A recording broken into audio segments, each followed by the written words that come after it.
I was sad. I don't know, yes, sir. Se muje pramo. Na at the point I saw handcuffs. Right. I was right. And I'm saying, what is happening? Is he a criminal? Okatakyie is a criminal now. She what we picture that television usually. What you na good come we? Any of this? So I was worried. And na metia na me can I was so worried.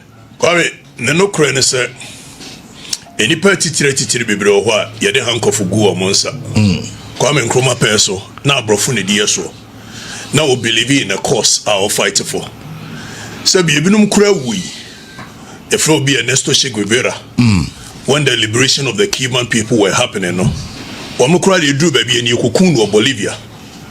Obi say Mahatma Gandhi. Yeah. Obi say Nelson Mandela. Oko prison for 28 years. Ya nana say Ajima Pempa wodi kan. Kwame. One also echo Seychelles for 28 years. Ni nyina was a cause of believing in. Na toda wo sha ase no a. Adasani bebre no anti wase until se bekwa ko wie na wie ye no. Eti uhun se handcuff gumensa na moje pramia manko wiade manko komunipa manko yehwe. Course be me believe in and na egumatade mu say freedom for searcher. If you say searcher for aye agona wiamuase bipua afama so benmase no besu Kenan moso kokotie sua funfu ni daban asamai akrofon so kona tanodmase jamaase sankuro nyina konkoasom bi mu na sankoasom no na me Okatakyie batumi ho asi wo se me makoboa am ya kon sankoasom no afiri ho this modern day no those towns no that's one kwasom omo nkoasom pa na me no di nkomo no wi ana be hunu se in modern day, in modern era of democracy said ye obi abetena wo mo so a wo ye o mo poso ne basa ho no obi ani wa se bi na adwene mu da ho obeso sa ne ma no so in democracy. It is only se many abrena ye de me call ye handcuff me and me ko share cells from an past 7 ekosi anwumre 6 na moje pra menami ni di na me numu nsu now share cells yes not counterback cells. And yes, will be say. Okay, let's find out. On that day, what happened? DNC here, Okatakyie. I mean, and come on, dear, a shas here, no. I'm saying, one of me no didn't come off behind the scenes. Be ye boom, raso, ye say. MPP party in Yedo. Now, MPP party in this word is share ba war ye no. Internal reorganization. Now, say internal reorganization. I know me say. Ye bet 2 polling station aba. Ni efru ya koto coordinator. Ni efru coordinator no ya koto constituency. Na constituency ni ya dia bebo region ama region dia call national. Ye nyina dia ni dia akiri.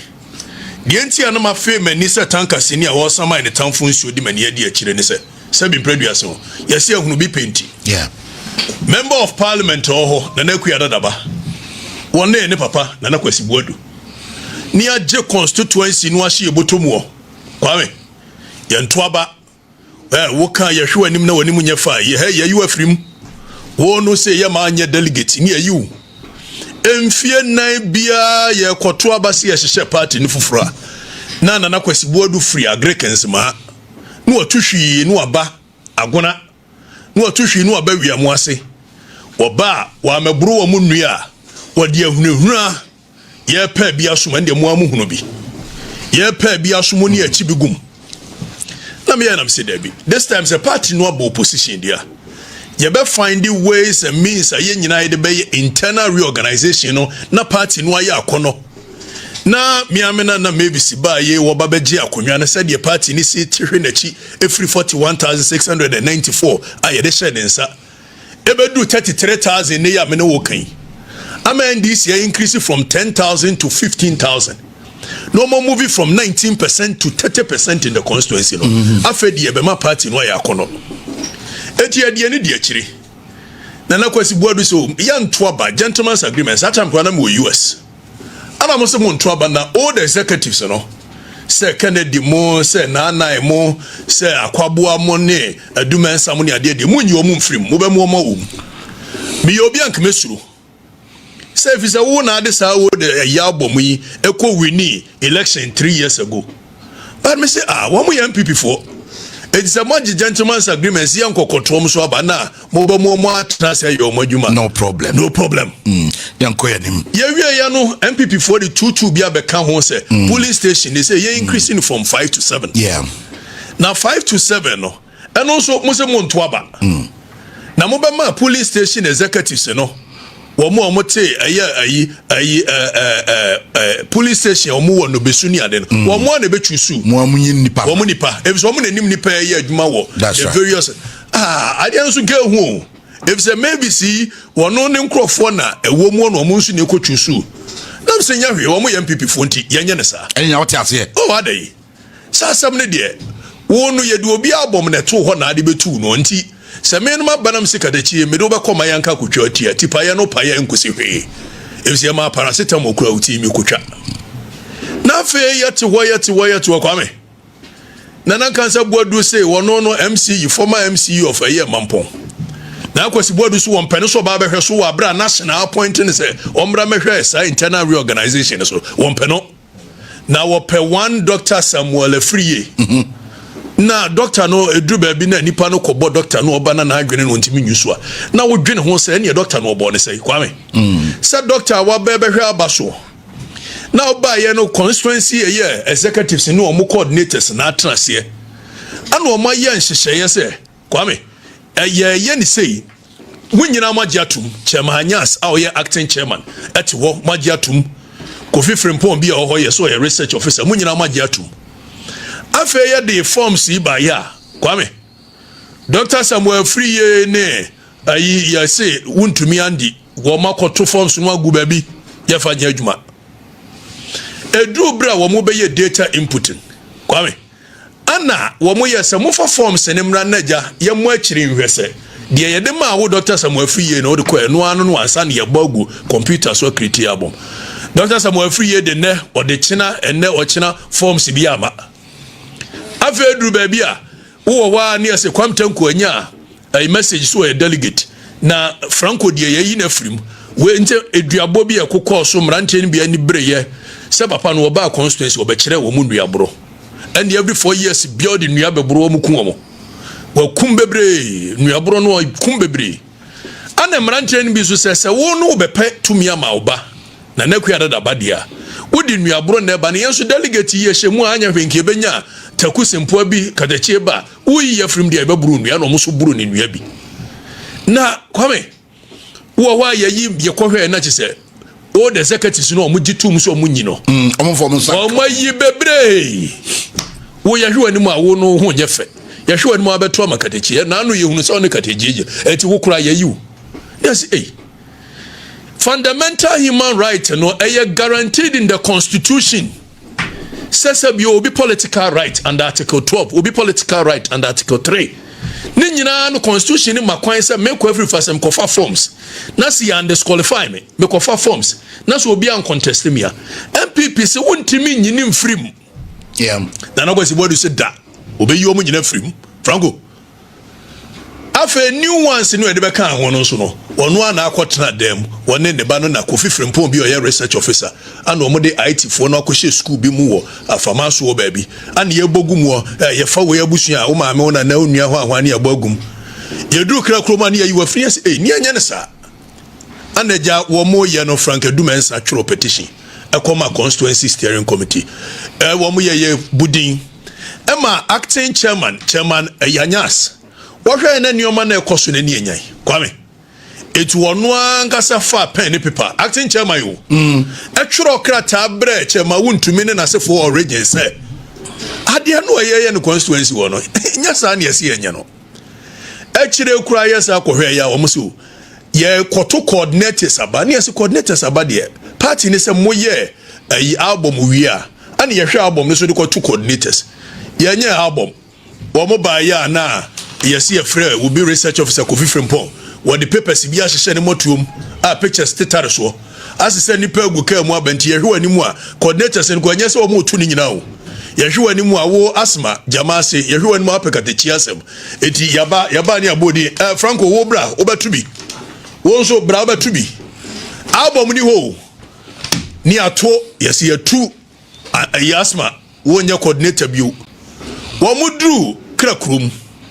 ana Chamanyas mumfa album rani mfanto wo mse album ni wana Chamanyas album ni ho na se mudi we na yede a yanya ne santi yanto babia yetwam oh nana kansa bodu se mumfa phone ma ayi your friend say akwai ayi Samsinyako wo efiri na ko nya coordinator bio mayu me de atamwako ayi coordinator ye ya ayi Okatakyie mensa ho wo bipua south to say east ayi west Okatakyie mensa so won pene me nto aba ono so yayiwu gese ya di phone kotua Okatakyie mensa no amani bunkotoje pa Mavis nkansa boadu achew se free na ko umpa na chibio asan the national as coordinator. What kind of a year violation of human rights is this?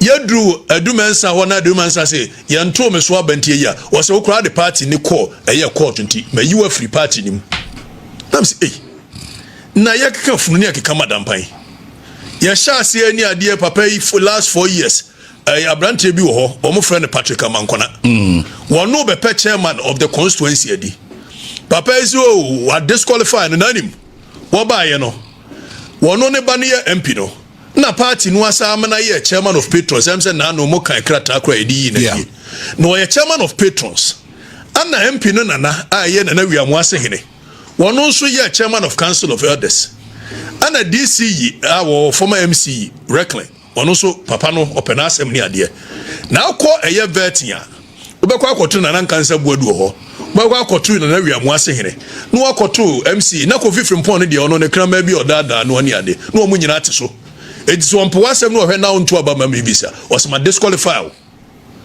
what disqualify na no abrantie no call court wo call court si ya kasei kwame was yan sa the chairmanship ready no call court dia yenya no nto last 4 years asem na make you yenya no nto ne nto dia aka ni nyina anwie ne atu wi a ya ba chairman na court ni rulia no aba afi wo munyina to awie wo mo dan wo mani akọ ayi Canada mu dan wo mani apie no ano na nkansa bodu abonani a kire yisi ne so wo mpagya me wo fa chairman dan school nsa so ye on post chairman ampani ampa pagya dan school nsa e ma me wo fa dan school di chairman for 4 years wa bra ya nto no so aba nam se there be se me jaba pay ma said your year last 4 years ampa wo de ko MPP for agi tuma ya mo akire no mo nim do de year chairman mankona sa chairman ya would disqualify no or court na court say bibi nti am so delay ni ho an 25,000 ma court no wonya court bailiff wonya court administrator this year nso oba so oba chairman bi an kan say boadu te veteran so pro ne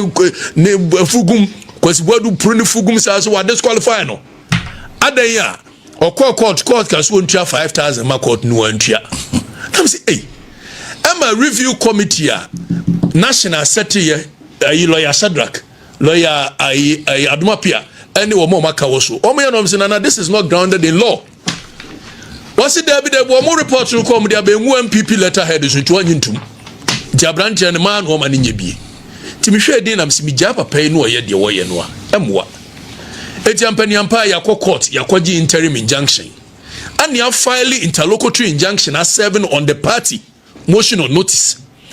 Nani ebe hear the case on the 9th before the 12 no. Ani yes ye nyina no yenko ma party no steering committee mu nyina mo kan bi. Chairman Mute sign krata say. Yeah. If just a chere is for monsam no the court. Papa no ne ho anwan ne yam o ma anta appearance ma party no so anta appearance. Enti munyai ne edi court asem no ya ba beto. Oh nana kwasi boadu o ya me ba no so wompene da o be me ato. National report by Mamponte MC, former MC, Okatakyie chro krata ma eye easy oho say easy. National no ye ne internal reorganization. Wasi yenyai abane to no beba no ba behwe ni later. 96. Easy no so na akwasi board so on 20 obeto. Police penny oho ye friend no wo supoku.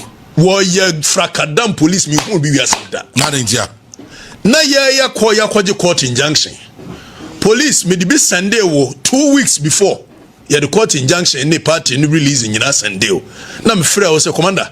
ade no omso mo be ye na ye illegality nti wo gitumu a enye yie kwame mia me say si mu pampan na ade na yesi yebeto wo ho yesi yebeto ntanod ma se ade chi na nkansa bodu da so da ye no ye o se da bi yenkoto na gona community center wo hwe na Okatakyie be fa community center o so go yo so yenkoto ni wiamu ase chese wa ye no ho kanka bi o obi antimi nya kwasi bodu hwe wo constituency nim ana me de court injunction abrewu police you wo say dia me de send o social media ndia wo wo mpe no me de hard copy abrewu afia de hard copy ba no otisi ni tirim we no de ye hunu bi o social media na say ye fa social media nya na say hunu bi social media me am de bi asend na say hard copy na wo pa hard copy nso me de abaje ti me hwe ye na chese still no wa police in the wa to from Agona to Mampong wo bia na nkansa bodu kasa final I'm say there be fundamental human right there aye kura court nkrata yam pene ma obi mu court no animtia nim mu na animtia chena kwame enti aja ye hwe ya kwasi ayime ne dom ye so mbeto no mugya no mde ko kwasi da kwasi da ya sori anopa ne yesi ye de ye call police station wo na matise nkrofo ye se wo ko serve injunction no na wo ye bailiff na da bi bailiff di kan ko serve party no deda ana police there wonye party to the case etinye bailiff na serve police ye no ye kura valid injunction no na ese de ko police wo ka che se yakwaje court eye krata enti umfa ayi ento tabono ento ade ne so enti yakwa ho police si wo bunu agu na sum poku ayi poku owuso se wusu poku yi won kan kore wo bunu agu na sum ana isi no so ya frɛ no na amena se hina frɛ no ho aka che se aba no amokoto no party se munyai isi no so bunu agu na sum when him say party no lock wo mu free platforms so because say no mo person beto ba na kwasi bodu de ne nsa ema Kofi Frimpong de ne nsa ne pen ne paper ana church album wa ye de koto aba and na no say 92% no ya de nsa ana church ye when you so album there be party no say munya nti platform na so mo print album no free ya lock wo mo free so constituency no any access to the platform again. Now one access and still what the pictures tetare paper so ekwo na omam go to bi no nipa ba ku yetimi frɛ no abeto mi ensan nan kura de oso wonya 92% nti ye nya amane nkono okay kwa mesia ye ni anopa ye sori ye ne ye nya ntia se police form de oma begu acha Afghanistan na we de nwura Okatakyie ese police for gu ho omungu ho de ye be ya ne se de nkrata e be kire mo se ade we ne moyi a enye yi apani ampa me ne memrantie sori ye se momyenko ne yenkoye ne nyantie so omso mudu omba hwe yi eti meme kona na mdi kan ka kire mrante ne se ye koyi ye be hwem yankasa ye be sa oh of course na say aduma we there now so these things cannot move me. I will not cower into silence because of a share be hwemiti anopa ye sori ye kwame me ne mrantie dru wa me dru ho papa ne babo bia no ogina mu a wo ye shoot one boy bia no ogina mu kase bia ne mu dududu wo mo friend brother na me ne no adi agro more than 10 years no wajimi kakrenti no wo ba ya no a me dru ho na me bo na chi se me nua no ti me bo na chi oda na chi am ja go say no I would wajimi dudu dia ne na se nya hwe we no me ba be ya ma dia me dru na me walk straight to me be sin cancer bodu dada ba na mbusa ansa dada we if a constituency dia asa wonu awudi MP no dia wontwa futire delegate be shia MP aje se dada be shia MP ayi delegate ya pay development aje se dada ntimi du ono ugina ho asa MP dia na so me no di nkomo a enye yi if se dada ne kan asem ewu mo timi busa ne se dada we de enti kwa mbusa ansa dada we ne se na mpesa me wokitu na kwasi bodu a oye me nana se ade no awo ye na de confusion beba constituency nim entijai say me busa ndada when na ye hwese police fo ni free awurade nya me kwa me because serious just a matter of the papa wa hin no me cha say me gina ho na police fo ni di tuo gu fo hey ne tuo ni bi nam wiem bi nam fom bi nam ha Afghanistan ni aboe ho asie na no tachimanfo issue esi ye report we ba ye ka say police for kwa den ka mo ko police station ye mfatu nko of course abatwo ye mfatu nko hobio afa no omabo ho asie di trek 47 me ho ye ka asem sia ne free reinforcement obi ama ye hwe ye drew a police for the tuo ni a cheme mrantie ni bi ni ade etuo ebrim wo mo ama ebimfi abubu per x-ray report afe me ye na mrantie ni bi cover me say wo mo di me movie na me ntimi nwane we dey say nya de ade be hwehwra me say movie back say o mo aye bo o mo ne ye ba baji o mo oh na yasa kwa me mrantie nso mo nya me wo mo ye no mo sa mo ame de me ko akiri kakra to mo de me ko akiri kakra de mo ya say police ni bi e friend Tijani ne ha iguni ha Tijani o mampon and I know about hospital say under you police one no one say abehwe me so ho na no odwes mankan me do na me Tijani de o ye no de enkosi hwe a distraction. I will not be distracted by your actions. Tijani ba ye was here I will shoot you police no me do nya me I will shoot you how dey me dwa papa na me ma mran chen ko nchen se wo be shoot a say me no ka say ma no be sie na wo platform we etuo no sa o shoot bo form oh I tell you obi onim Tijani bi omusa no me come confront no hospital etuo ya no na police fo aka no so be mu ame no mo de me call car ho say me mfro car no and a pick up bina and no pick up no na me say offense no me fan fro car no any there you say emra ne say wo chi obi a de ha no be foul no aha o fa ha ya o wo chi obi a reading the right a kire no say ye gina wo me busa wo de anti na mo chi me na tuo ma pempem tuo abena tuo na chi no it a bo pempem second one so your friend no say shark say na ya tworo ne ha na esquache no mo ya mo say friend shark no no so di tuo na handcuff atwa mitini ho sa na so mo sha ase so mo bo me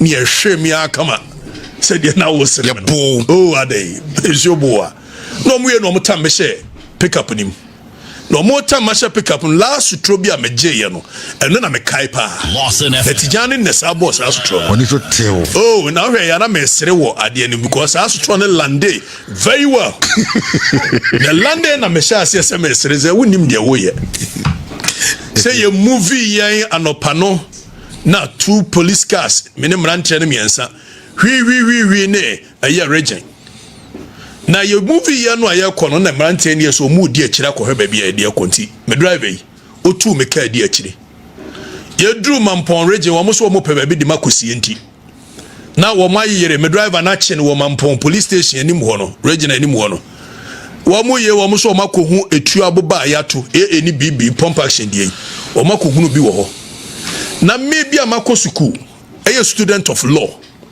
na minim say ye free bibi legitimate use of force in criminal and other offences act in 1960 na minim say so kogina police fo anim tutu a they are obligated by law so mo be use force e dia temi odam yes me ditro e ko grounds wo na me di troko grounds wa me VAT mo che me mo ansan man ko VAT nim mo che me o grounds wo me na me mrantie nyina eti time ben no mo ko hunu tuo aboba e wo me ka mu a mo je ka ni so me no ka se ka no so mo tu ko ye de yo o mo de nya accident maka na ni mo nyina asa e wo na no de be kan wasem later na me no ka se o mo chi wo no so no mo lock no obi a driving a car mo lock no so mo hu tu aboba we are driving me straight to yesi efre kurbi asem kwame ne ko lock me asem police station edi me say inside there na wo mudru ho no police woni hunu moja na epram no mo yeso wo mo de me call hospital na ya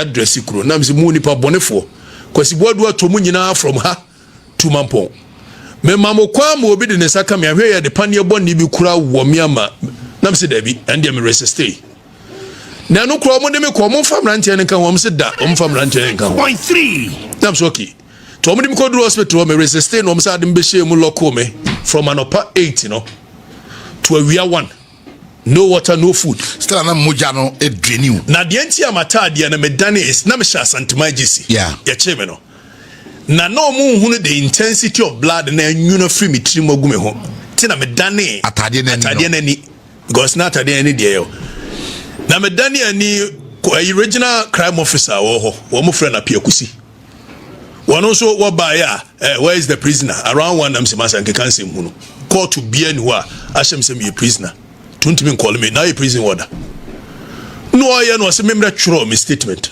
na se me ba yi me mfre obia ni mbabi am hye me lawyer sentre me kan so twro statement eno so se ma no order na me yetu no etiani yesa lock me another 1 hour a boy bear 2 more quarter more. Almost nipa boys say yeah na memrante ni bi so hwehwe police station to police station to omo find out say me sha asem omo say boys na hunu ba bia me hye na ani asama PID fo aba be fame in handcuffs and me call a year back to region it region when I'm cultural me statement me true statement ni wie ya no mo say call lock me wo a year district police a cells ho the district police cells no be yes obeboa nanka omayi mitiri no one kakra ni ahwese ebetimi address ya kwa me no ka say na mo 5 kobo 6 no water no food blood has been oozing out since morning. Why you even dehydrated? Na my dehydrated and many sublimity for na menye bia. Of course. Omode me ba district one sana me be hunu say me mrantia train na ye che wo mo anopa no. E ho ne ye de wo mo be hye. Ti nyame ncha de nipa ni yi mitiri kakra ma me a ehu the intensity of cut no aba no. Ansa na regional crime officer pia kusi ye mo hye no say yemfa ne nko Mampong government hospital. Etiaja omode me call ye doctor ho. That was around what time? Oh, almost 6 o'clock in the evening. Wow. Dr. Jima, Superman. Well, you're very fantastic doctor. Or share near no say, hey, me beeping in 190/100 any day. Now, chinchina apia kusese 1 plaster and tari mitiri hona once and for go cells. If say parent for no magie no, you see chinchina esa me da cells inti. That doctor say beep we dey many pam fan konantina. FM. Teja omo monitor me you didn't be court 48 hours in waso. No man said that they are called wrong court. The call wrong court ni say mini jurisdiction. That mini jurisdiction ya omo no mko. Mranti achi omo ede omo lock machine. Ya be kobeba. And it's a Friday, you call your menchadia. Judge and some nom about say, okay, Mamma will be appear on the 13th. And you Sam said, the see the see and it's a constituency, no, any pen to me Casawum. And I know Papa is here, a branch of your coordinator, Quabua, or can be a branch and a can be. I dear chain or Kuchan to the swore, Agona police station, sir, a branch and any sicker fiend, a sicker cankai. No police in Ibu Usu, no, I bet che, Aquabua. Near the Aquabua court, and a 2 near remand the Aquabua 1 month. Abeshe prisons. Yani a far lawyers manko yi akwabwa. And I know so abraka so krekrum. And also sa wasi abrante bia di natem. Na no so ama police akwachi abrante ni aremande. Na owia no onu ankasa sa fa chire se monko kan chere busu afo so mepa chew. Ni abagre kense ma himfie ebe pa na nankasa buadu achew. Na omo ba o ma bede da form wadi o matemu a na nya nkwaso mu a wei ade we ye democracy. Eno na mema sorry say Sabio anya hwe no constituency ne wa bakosem kwame wo bai ba ye eye mevisin kansa bodu as wonu na edi MP no na ne ba no kura de ogina na nem keke kwame wo de oye central ni wo kuma ase a wonim de ekoso wo ye constituency just that in your it doesn't lie in your mouth to say some of these things constituency ni free baby ana bedru baby first time 1992 Mamenka was a constituency, a Victor's constituency. A one would MP. Kwame. Constituency here, Urako Jumpy, any constituency. Mamma from more part in a constituency yet, Yakan was me. Now, be free baby, a year, a Greekensma was sitting China free. We are 6.3. Also, we are Kwame, won't free wo. If so being free baby, could dear baby, sir. Nasa been previous, how free we are Mwasia, Eden now dear war, a yensema. And wabe butu constituency no so obi a asema ye kan wo rako dwompe ni friend say jana mrantia no enye wase da wompene wanya na adwe so obeto ballot papers wo no na ko print ni ballot papers de ba beto na ba na because the party no the party ni say mo onto no ndo beto na wo say wo disqualify wo be because wo no call court no your man 5,000 wo so say ni pay ya wo mu court injunction na me wo ye ka ye chairman of patrons anka asem no ye de pa ni abo anim na fa chairman of patrons no esa asem ye de a ye ba nanim no wono a na edi nsem hunu no na akoka nso ya kasese bi owu mu ade na kam hu ye wo hina oba ye MP MPs do say no papa ye chairman of patrons wo MP e bia omudi ye ade no anu wote so na chese wo mpe ne ba no asem a kinkon wo mpe na ba sa kinkon sa eti mu hunu say ye bo mani ade a manko wi ade ba mami misao afterwards, there's this particular woman who was granting interview virtually everywhere. And I was shocked when I listened to her say, you walked to the venue with a gun, and that it was you who started firing. Okay. Let me say, how? Some about them. The Ebani say, when you interview me, I say, woman, Nasa woman. Why would you know? Minim Matisse, who we are moise. Na media any part of the name on what you know, Sanyama way you know a part of any pursuit. Atrocha ewo. Okay. Ababa wano a plain lies. Atro anochaye. Na santro no me no, it doesn't move me. Just that unfortunately na now gonna mind him ateki asemno a bit personal. Because ucha trosa it minyaya kemesren say onko pa na agona my match because okone nkonyo nimbi oso bedomeno not fun personal. Oh yes because ya woka no no kure na de tuni kunu so na sabi ye be court ni ajeli ni kuna wo na wutwa tro e de tuni kunu so na nka ne ma enya fatherless because of wo ntrunti na me call ye no me ye konfa no chi na obiri konfo na enti ana me bo tuo ni wi police fo na chemi ana tuo no na yirai. What kind of lies is this? Oh, chatra. Nedu baby, almost a kofa papa ne chia me bi ano a sheche. Abrante bi o granting te bi ano sheche. O papa ne chia me na penima. One na nam de bia. Ono so edu baby o se me mrantia no ne botuo. Ana the prince ya o de asem bebe. Wo busa no se. Wo se katachie na na boy ana mrantia o se e ho de munya ma police fo no nka ho asem. Police report about yanka tuo bi asem bebe a. Wo mo aka so mko hunu pump action. In fact, me wo etuo ewo me kem. Ana me wo tuo ewo me ho. If say me wo license gun amenamwa. When him say me nim wo musuban ne de ombetimi aye nti that day kura me kono. Man fa tuo anko ho. If say nam ni so metimi atwa trosa atome so. Ma dwene no wo akire kakra chen enioma no wo moye no. Etso akira mo atwa trosa wo baa no wo tutuo. Na tuo no police ne che me na me ye tuo ne dan. Me moamoa semboto mo ma hu. Nani nyina aka ho ayetro momia fanto nchen. It's just to distract people. Kwame, I went there with my bare hands. Okay. I went there to fight for the liberation of my people. And etuo ntwa chena omopa ombebo mie kumia madia chekura no amese. Sa ye beto ba ye buru nkrofo nua ye ma 500 Ghana ne abo nua ye ma 2000 ne abo etuo betwa constituency nim. If a constituency ye Victoria constituency.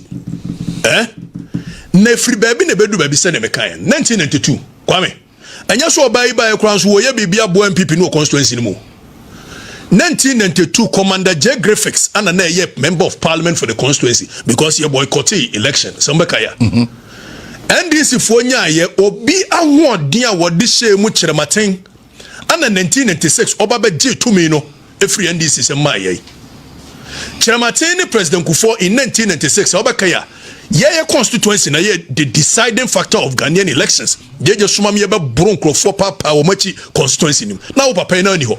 That's Agricans made wa hini. And Crofoya ya bo papa and now by waka obi to them. Say ideas so send an answer for Kantanka or your former chairman will be and what in Agni Bibia. And one munyina aja tum say okay. Some no ka say obey by ye chirematin ebe boaye. 1996 when President Kufuor vote difference was 2000 in favor of President Kufuor. What ye juma who den so the word door pepper e ma manfo ni close gap mano. By 2000 election no close gap need to 700 vote difference. Tienio. Emma 2004 Henrich ye ne papa yi comes will be the macho member. Wo ba ye Henrich wo wo the macho member tata Henrich wo constituency nim and ne make say Henrich ewu but mo ni masemi ni masemi. Henrich be year Juma Ding from 2004. Etimi close the 700 gap between one President Kufuor and President Kufuor by 300 votes in 2004. If say MPD, one anya be no ama presidential candidate be. Emma 2008, Henrich ne President Kufuor obiti Kufuor by almost 2000 difference. 2012, Henrich BT President Kufuor. Said the maker said that be an member of parliament. One anya be.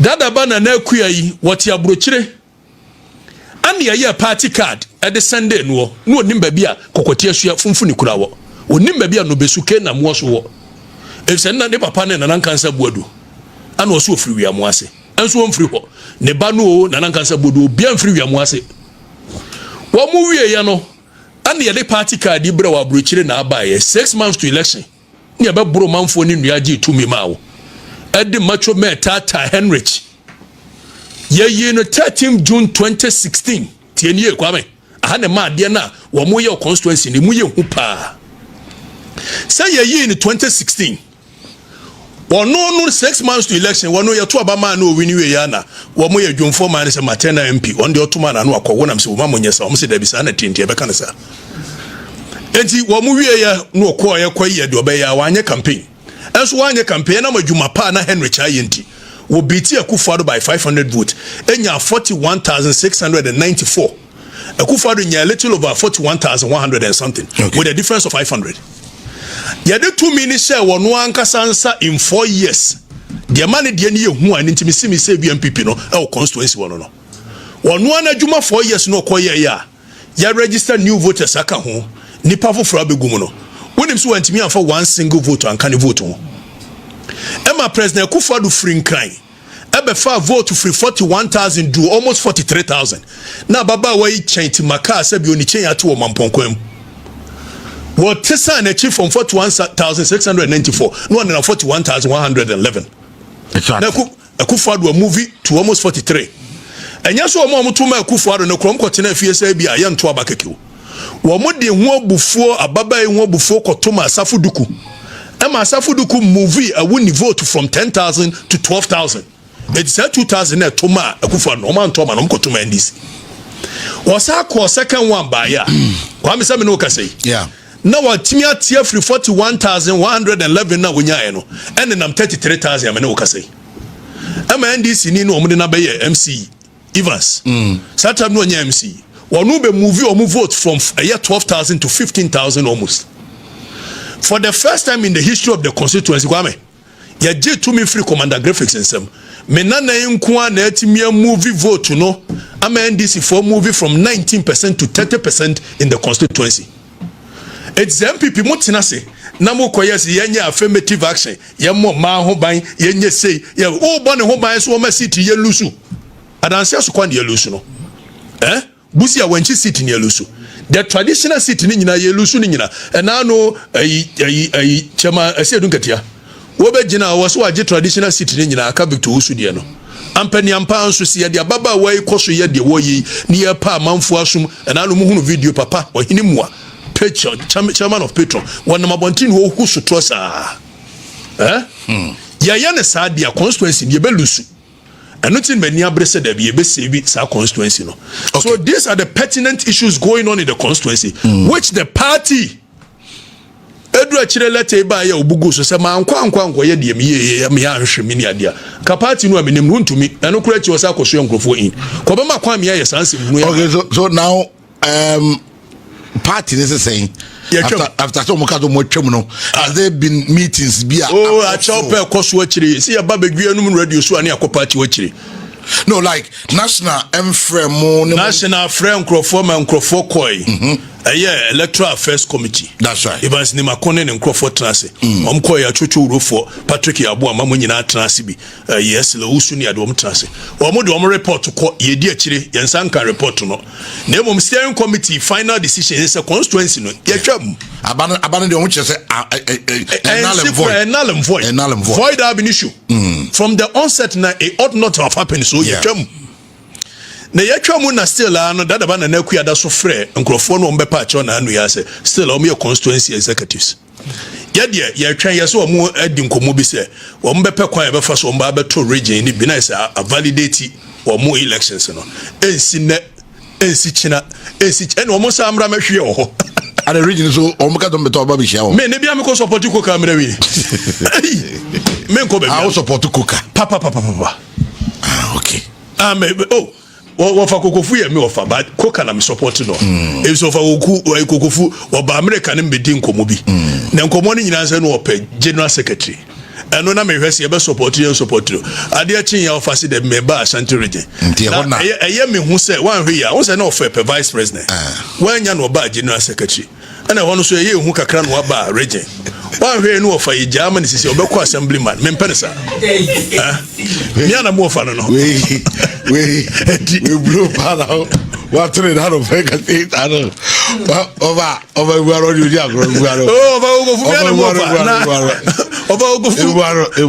Serena baby adunidi e yokuka dia nanso yemra me constituency ne meka ho ase ba wo ankasa e constituency ne ye wo honom unhu se duru baby a waso eden ende free me ma me ba wo se commission bi baba fa wo ho sa de be sise be chewa bro ene ade yi ya prophet Roger de me ba o de me ba mintie prophet Roger me ba mintie ne ka 2028 ni picture ebeba ballot people so obeba be pre MP na okon na eda na animu no ono ne ye David ana oni Goliath ekọ akọkọ Okatakyie Afrifa asem na America minim se Okatakyie Afrifa nye obi aka asem a wagidie na no de opa wontena ase na omfa nyansa asem atutu nyamesem we ameba be ka ho efuna akunwa wo bro no ne mpotamu a ofiri na de omni yese oyi ni ti a ni ti mu pone se obekon okon na wagye ne mindful ti asem ni yo ede o mafiri nkwaso mu menka ne sa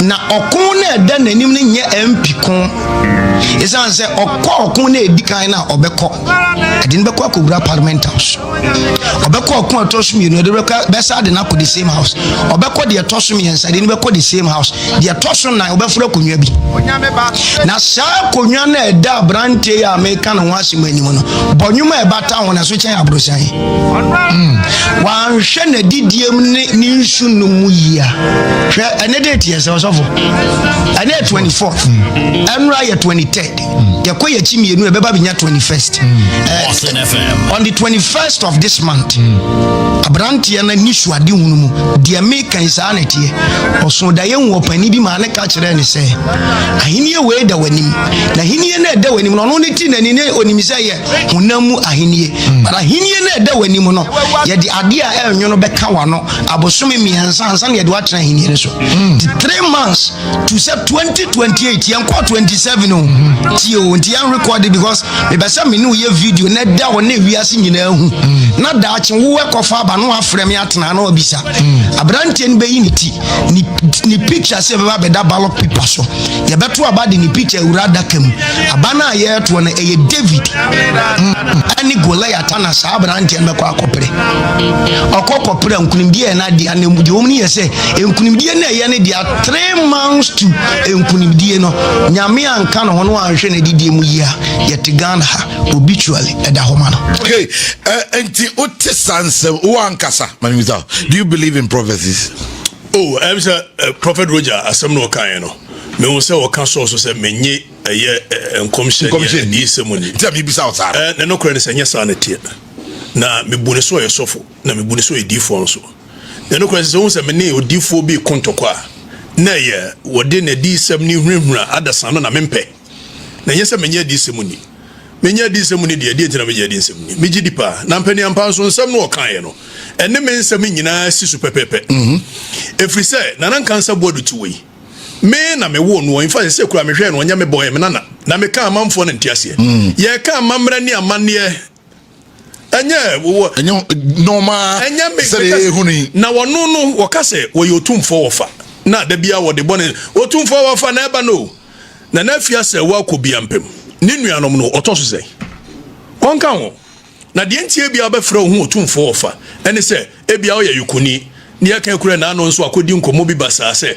na menye yukuni na eno kura de meba ho na wono no wayese so e wo bible mu if se so no nyankopon na di Israel fo hye ne nsa sa memman ni ehwe omo so sika am de bia kan ho se de wodi bia kan na nkan se bodo ho no ye nyina wodi bia ma wo na fedru ba bia na so no nioma wodi ye Israel fo no bibi basa wo bu Israel fo se de nkan se bodo Nebukadnezar sam no a ana nyankopon ye se ne Samuel nko eye Josephi no do Josephi se be ya bo se me jinkom shedi no minim bible mpa wutika krakaka se minim bible me wo se wo preach kwame no wokas wonko Josephi no ko Josephi ne mana kasifo ne wom no madi ye nya no no ohwe wo hia de wono te eye sere so ni ade no no de na ko hye na ni monyama maso ahunu se me ni nyame a me de wo esi ho se hwa agona hwewia mo asefo so as a member of parliament papa any patron eti say ye Prophet Roger hunu sampani ampa no ɛko bi a meyi miti no ɛyɛ na kyɛ sɛ wɔyɛ adiifoɔ no a nokora ɛde wɔn anum no ebi no nyɛ sɛ menye nkɔmhyɛ di papa Matias na aden na wote saa asɛm we say no ebi one for phone cram friend no amfrɛ prophet roach answer bia papa and how the prophet Matias what can say. So what is the solution? Oh ne nokora ne sɛ na ye hwɛ ma ne isi ni gise si ye be gise hwɛ me no say hwɛ wi dia say si ba no and no kura say me reach out. That's right. Me ne be di nkomo. Na ajade o akiri bia me wo say second one bi zo. On that like crowd they leave it to me. Brother be handle hoda ma. Na me ama organize meeting na na share. Okay. I think me ne be share. Nye bibia bro. Ehun hia. Me ne be share me edi sa. So so ohun hia me. Me hu hia o. Say ajadachi me ne mo na Of course. Ye di mba bia sase free. No kura. Dia ba be dru aha. No kura. Na se wa brank wada. Oh memre. And I know my friend me obi a ya bo ba and nam radio ni TV so na wo hwe bi wo frɛ me anu asere. Wo sere we was ye kwa me nto onyi wa ho me kakra. Me ma me o akosu abene wa. Na ye na anka za boadu akodi nkomohunu e wo radio so kwa me. Adan ya Okatakyie Afrifa no kura wo free constituency. Let me be say constituency wan kasa wo free ho. Because that was my next question. Wo free constituency ho. Me free what people a me kyerɛ mase ye. Na me tie me ka yesi ma menka. SDA fo e won potamu ho nyina da. Say ya tanodumasi o, say ya kuna o, say ya aguna o. So omu kotie o mabakosam a, ye frɛ papa bi sɔfo mantukwa. Me nana ne sɔfo mantukwa. Edine so obi SDA o sam potamu a, sɔfo mantukwa na kofa SDA ne ba potamu ho, e ma ye nya SDA wo, ya aguna wiamu ase ne potamu. Me nana ni mpompa no. Kwa me wodi wanyire kakra no wani afi, ye frɛ papa bi keno nyina. Okay. Onyina ban. Mpanimfo no etie me ne de yi kaka kumo ne ike nyame ene Lord Bob ko kino nyina na kwa me nkruma be ko ba bia odi ka ma ne dika koye concert ne ade nwom ahomansia me na ebo obusa pa Thomas ona tete no me na nimpo ono na konwa oya yokohene wa agona ono na konwa ana mekua bi so ni tuwo me na ne yakoto ayesie na agona yakoto na wo afieja no one chiame ya poku free ya agona ebu na wakatem eye 1932 ekọ obomfa ekodoye wo mukọ na mukọ wo me na afia tudro ma afia tudro ubisa Mr. Alpha any ideas na afia tudro no ye yokohema wa agona me nana no ye yokohema wa agona afia tudro na wo akosu abene wa ne bakrope a wo ne wiase ana akosu abene wa wo me afia tudro afia jao ya poku chiame ayi me nana oyikompoma ne ya kotom nyina wo mu wu ye wo mu gu agona eti na aguna no amemfiri ene de be na se sankomo ni de be dia mempo de constitution ne say so obitina baabi a certain years preceding the election under article 94 the eligibility criteria for standing for MP obetimi a stande na sankomo ni be de dia wo na ganza boadu medical ga say wo mfiri constituency officer wo papa na na free constituency wo papa na former wiamu ase hene okribi eti wo ankasa so wo mfiri ho no abaji wiamu ase akanten so ana edwomfo ma no so eya na wo modale mbodo nsa kan mu no mu di konkonse bi no mo yese na ne ba no kura no ne yiri leader ne nya ne ba nam so da bi no kura de mamfo ankanse no mse so ya jami anka kakra nam se sa no mse okay yamfa ne mpo se ne yiri leader na ne ba se ne yiri leader na ne ba se bi o ma me leader free kofiase na kofiase na traditionally eka agona ho nanso administratively in terms of the constituency kofiase kamampo ho eti ne ba no na nankansa bodu obi anu ofri constituency ni mu na constituency ni ye de abetwempena wo mfie ho be mfie du mienu 12 years wo ba wo say Henrich anu ye member of parliament wo wako 12 years na JSS de ye kono premiersa uko JSS 1 JSS 2 JSS 3 no obi so abeje ko SS na nankansa bodu asmo ko ka che delegate ni o na SS nso ye increasing ko 4 years edi waba wako SS1 4 years SS2 8 years SS3 ko wodi ose chinchina abeche bo umu obi amobi na sabio abanu ade bo Henrich emya pamo no ukasi atotwene ya nto antwene de she kresi mu tweo eti say ya Henrich de 3 year terms ya wo ba be gina bipua esore soro eka kire Henrich say Henrich ya sapia me wakotrete me na ese ka me DMP na manko skuntime de me babeba be tu say no ka kire Henrich. Okay. Yasu ya ka kire na nankansa boadu say wo no ba nyina no mumfiri constituency nim ne ye the constituency ne fam if se to media ba bia nipa di tum se afa tumi nsi ana ye de si ye de tumi afam ne ye de tumi ne fam wo de bobo yasum wo de buru enua afi bia mfie na bia wo ba gi tumi a se oba na ye adwuma ko ka kire manfo no se we na me ba no aye monto aba ma no da bi wono onye ne sa wo no odi aba no de pa da be ni bodua besi ho wo gi sika no aburu nua hoyi no na afu we so wo mo ye ne dwomfo ma no wo so so mba buru ni nua papa na msi adai wo so da bi se wo ba no kwame wo ba ye no ano se MPC bi ya sapia 2008 ye ko opposition wo hwe party no to 2012 esa hwe party no opposition 2016 wo be wura ban mu amena nya kakra de atafria na odi mirika de sika ne macho men be tu no wo ba no wo ba ye wan hunu opposition da wo ba ya no koje a deputy minister of roads and no kwan ya wo constituency ni move from Yaguna to Wiamuase town roads nyina yesesa ma papa ise ye and I know yes was akoto Maybach ama president Kufuor e kwan ya de man from Aguna to Wiamuase to Maybach 10 etuto Maybach ba kokochi obi na de contract kwa mtan kutie wonim se wonya contract in free no nti wa ama ne Maybach ni bi beboa ni ama o contract yesa ama o tumi bio second term ana ade obayi wura mu deputy minister of foreign affairs eno so wa amre ehun sike ba ye na de oba o mebo akiri me hu ye ka ba se contract ni konya bio na hu fa so e ba ye ni constituency ni monye kakra onye wo wanya nu akiri nyina no no asa ba no be mo 500 Ghana cedi no aburo mu nua se mo anto ama me ba ena no wogina radio so ka se ayi me ba ye nyina no me ba ne ba ye me dine ye party office na oka asasem no it shows how bad me nana no as a leader if say obedi constituency anim for 12 years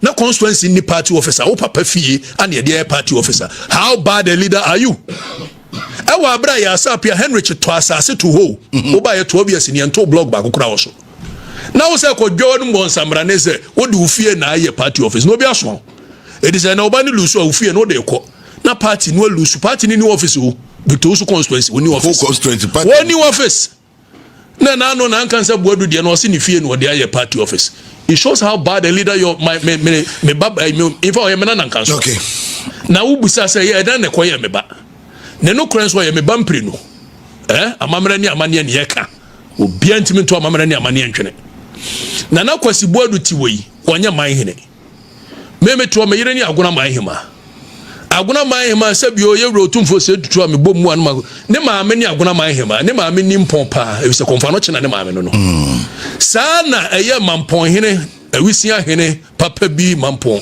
ono so maame no na wo bu na nkuraza mahema ndo hunu mi agya pa na ho tsai obiri konfa no che buache oba na anu meba bubro na no na mahene ye memema na wo nya mahene a sabio wo ye mena na kura nana ana asa de kofa baabi no sa besi akwame ne papa ne GPRTU national chairman Babu Drobosomfo owura ni makubrensi ama a wote konfa no chebosuma no obusa amamra ni amanie mu a me na me wo Babu Drobosomfo edisa papa ne Babu Drobosomfo na me na me wo no onya me nana yako kan we ya osimbuafu yatimi tubi na hwiama no all right Mate Afrifa Mate tell Okatakyie I said me say fan and tuma mebo media no. The elephant deserves better. Enough of the self-aggrandizement by few individuals. Yes.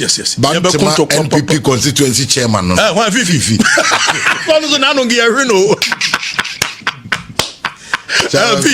Womba show. That's if I na hono menu anu mienu na ho se fi no ene asenso na asenso ade ne mfakwam me de bo ye menu ana odi nsem huna ade no asenso ye ekofa ye hospital ade be betwa ho no nyansa bi anim mum ya nchechire party ni ye waso manfo ni yakomo udu na manfo no sisi ye mpewa kone kofie koda meme tiai ebu okura mekontokwa metimi akon awie na manfo no ayi free now so bedu be manfo no say wo kura ne yempese odi enu if say Western Churchill 1939 Adolf Hitler sorry ya wo be ku England for Western Churchill ne sorry ye any Adolf this year ni emo pamu Adolf unim wa ko ama nipa na wie by 45 sank ye so ni mu bona mo unim do me ye edusi ekoto abom so mo mpa Western Churchill no mpamu no it took 6 years ansa na wo mo tena so no msi ye weste wa ma ye wo etibo kwa na me mekwa mo wie ye ombenya omo freedom yi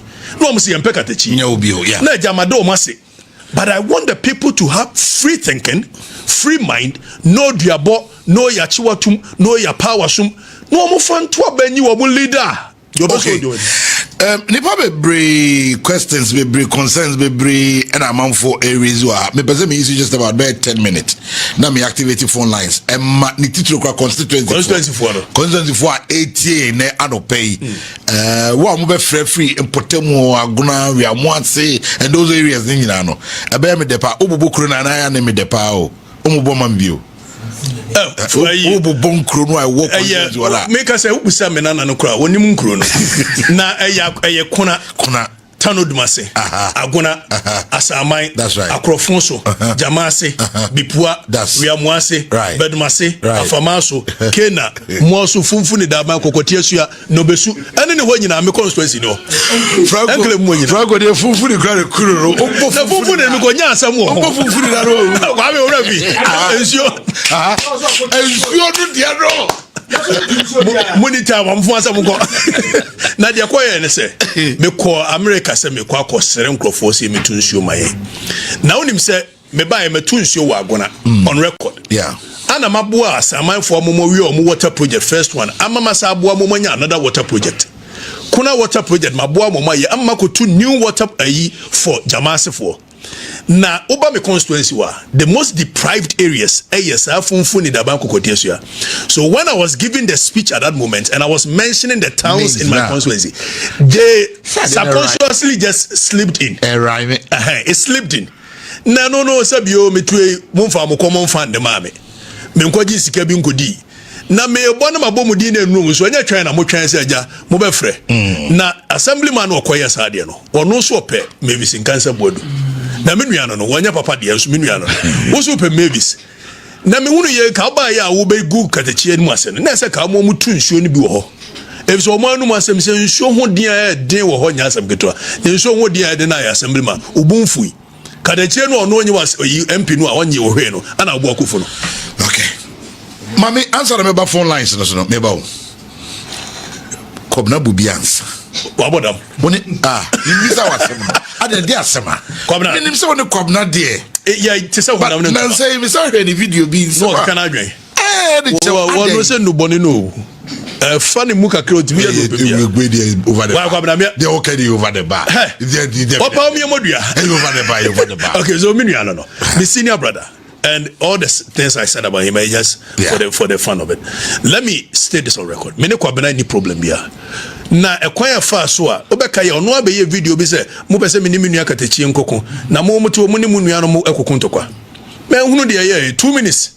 MC so ka sa no mo ye se so me appointment o mo de ne kwoto ba bi obe print paper printing press. Ono so no ope juicy position. Yes, ope juicy position o akaka se ono nua Okatakyie nkoko. No done any no de me ma me pam. But Kwabena still remains my godfather in the media because on the media here makono said what's in a microphone that you be rolling the tongue the akasani ade. So regardless of all the nonsense he's saying about me, it will not change how I respect him or how much I love him. It won't change it. Phone lines activated. Obet me afraid no about Mr. So we need funfun in the area where every Ufrida Okatakyie aguna whoa area where every Mr. Good morning. Hello, good morning. Good morning. So Anope Ofrefre Udi. I afraid my Japan do not frame a foco dollar because if you kuna cotes. Kuna cotes ampa or the cotes not to know. Yentiwe. No pay the Okatakyie can in no crab because me matana before I pen. Before I so constitution. Nana, I Nanan Council board say do say a betwaba that no my hour yen constituency and yet yes we are born by Okatakyie Tennessee Omla or Basso a betwaman said a bear a constituency as in so okay Mate Medase good morning. Hello, good morning. Hello, good morning. Yes, sir.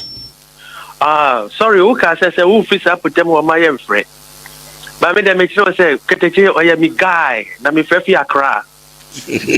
Then you never say, well, MPP more. Oh, your guy. Oh, yeah, me guy. Okatakyie, me guy. Me penasem rough. Mati, me da say. Good morning. Good morning. Yes, sir. The favorite Kwame or Miss Me Free Buenim. Okay, meet you. But Okatakyie kwan ho asemi na ama me chema dwele kakra. Na wonim se constituency nim no. Obi anim se na nan kansa bodu no ankasa na de sika ye kwan ni nyina. Ene Okatakyie kasa na mahu ni se em se de man as a contract. Ho nti aman kropo wo ne mugidie se on na de sika ye kwan ya wa constituency nim nyina. What can you say? What can we say? Sign a contract. So, it's never do hire many people na boy. Okay, Mate, me da say sir, Wabasubi. Good morning.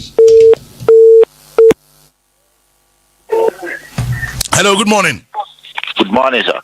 Yes, sir. Benny Udina Mitio, baby, I'm from me. You're from a friend. Casa Free Kuna. Okay, Mitio. Okatakyie. Bona kaso pa na me kasa shenum kan say na mana ba mu bu eni pa kuku drofo a o mesu ade I say ni hi om MPP oba no anya hwe ntu won kunkona ni na so ya ta na chi ohunhum ne hunam afam. Okay, Mate, me da say good morning. Good morning. Yes, sir. But me kasa fi da ban nana sebi na nana comfort ramai e kom sa side na kasa. Okay, Mate. Yeah. Dia yenya be Okatakyie kan nyina intro ebi anim. Nkura trodo na Okatakyie e kan. Sebi o me sa temampo kakra. Last 4 years omoto aba no ewieye no. The same thing eno na kan sabodu eba mampo ebe yema current MPF no onabo kwaku ampretum sapon. Or this kanama wa no the budua to no budua e wo so suban yenya o de mi bune pa because me asantini me o de shape la kofe mi buna nan kansa body pa ba sa behavior na woni moni die yesere wunyai na o ma fairness emra abatuni me da wase me da onso ase. Good morning. Mr. Ofra no wagina so nanka aboa me kakra bi na area. Good morning. Good morning, boss. Yes, sir. Penny Udina Mintio. Frame, even on Casa Free Techiman. That's right. Kamesi mun kan Boss, you encounter about this show, Mammy Chema Drinkaka. Okatakyie Afrifa, honestly speaking, you're not in commodium or adrenpa, a mass and minor. It is politics. That's the content of what the person is saying. The Panu in Pamaya, a boy in the first most interest say, me took on a course and Timamo Betanaho. Indeed, I've been listening to you for a very long time. Or when you saw the who amassing as Antimano, to Mr. Say, you're fired on eternity. Mati, me da say, good morning. Good morning. Yes, sir. Yes, sir. Your friend will be because of free a grounded bus. Said ye Okatakyie Edinkai. Kasa eleno in fact ekofobisi ni here omo constituency nim na do ka nyina no ye kasi so etrese no kure ni say last 4 years the same thing na papa we years slide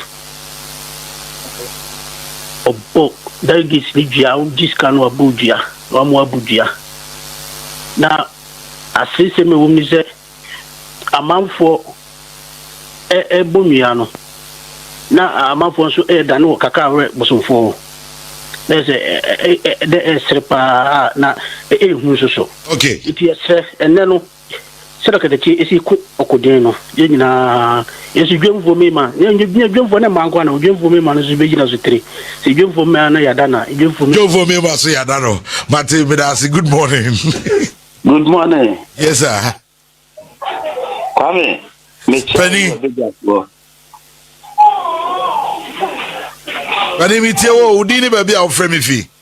Your friend Emmanuel, me Casa Free no besu. Yo, Mitio. Okatakyie I am the pa send Mati Okatakyie enka. Incidents isi nyina ye ntenenka. Na ya tenenka ye mi amadim losing. me station a me hwe ne de bia Okatakyie yetanachi na kukuduro no onfa nko emabunu ya yeso yeba yeso yetanachi woni bibia mu yetanachi pa de oye bia no ye bona baso onko so no wanye no bia ntimi nya de ehunehuna no enye ne hwe Mate me da se ye mama for two na me hanging o. Good morning. Good morning, brother. Yes sir. Penny Udin na fe minti. Never to your friend Mike, make us a free man. Okay. Never to Kakebeka in Yakataki, ni say Elia Dodona Bonabasono, Yana Domani at time would or front Takate. Kataki etnabufa, the trace ate, Menina, if you man Tamubako and a double brow Kumatia for the Edu, the Yamadina do. Yes, Rano say, Manabamumi. On send home cry. Yet I two on pipe boom. The Americas upon who be when you say a bebemo and sana and party of quiet. You understand me? My memfa we in chat to memfa contribute. Good morning. Good morning. Yes, sir. Penny Udina Mintio. I shall refer me over in Okatakyie before. Okay, before. Okay. Mintio. Yeah, Okatakyie Ekani nyina no kure. Man that is and self constituency ase. And oboye yam. Intimi ka hwe even say wotwem kwa na nsokwa bogu ne kan wa wotimi bo. Road from Aguna to Amwase, a kwan no initial na enseye. Watutu se obeye a kwan no. Ama up to now a kwan na se wa se kwan no poto. Just a woko kan ne ka kwa say. Okay. Mate, me da say first of all, na Prophet Samuel Labijima. What's his name? Godfather. Ose Bantama chairman. And I feel Okatakyie Afrifa nyina ye ne ma. We are all church members. Enti men kan kire omu nyina se omu nyina kom akwanto omu yam. Na nyame akom ko amu dada. Nyame akom ko amu dada. Enti men fanchi asoro nkoso ma na men misa o se okon no etesei. One day me papa be hwe mo hospital. One day obeba. Oba be hwe mo hospital na nyame chia me chia na no pay.